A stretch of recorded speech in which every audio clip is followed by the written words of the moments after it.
Hello guys, in today's video we are going to talk about the spotlight. The SCIA spotlight is located in the middle of the software and this is the spotlight. And the spotlight has two different functions. We can search about a command. We can search for a specific command. For instance, I type report. Yes, I can search for the report and I can also add a shortcut to this command. By right clicking here, I can add Alt plus 6. Yeah, this is the command that I've just assigned. The shortcut that I've just assigned to this report command. But I didn't activate it. I type again Alt plus 6, enter. So every time I'll be typing Alt plus 6, it will bring me a report. Yeah, because that is the option that I just assigned. The shortcut that I just assigned. Let's go for another thing. I just close the report because I do not have any report right now to make.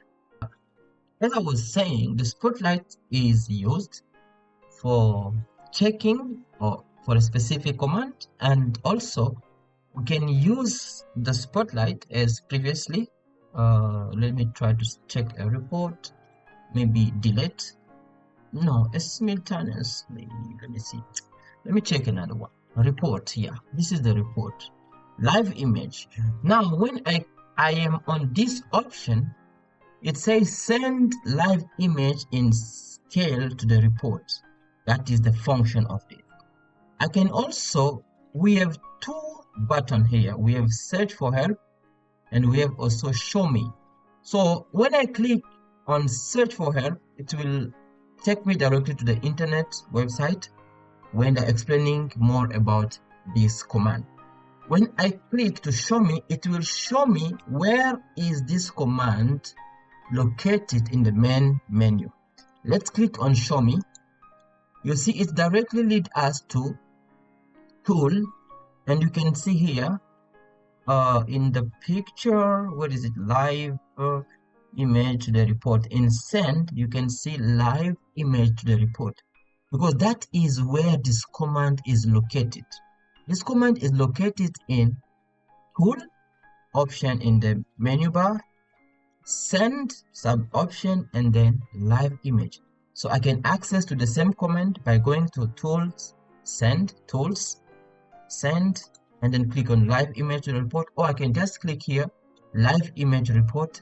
Or another option, I can assign a command, control plus L again, or I can just press L, right, enter. So if I click now, let's go to the Windows Surface working space, and then click L. It's open directly that command that we just defined. So that is one of the usage of this spotlight in SCIA Engineer. We can search for a command, an existing command. We can access this command, and we can also locate this command in the main menu. Thank you for watching, and see you in the next video.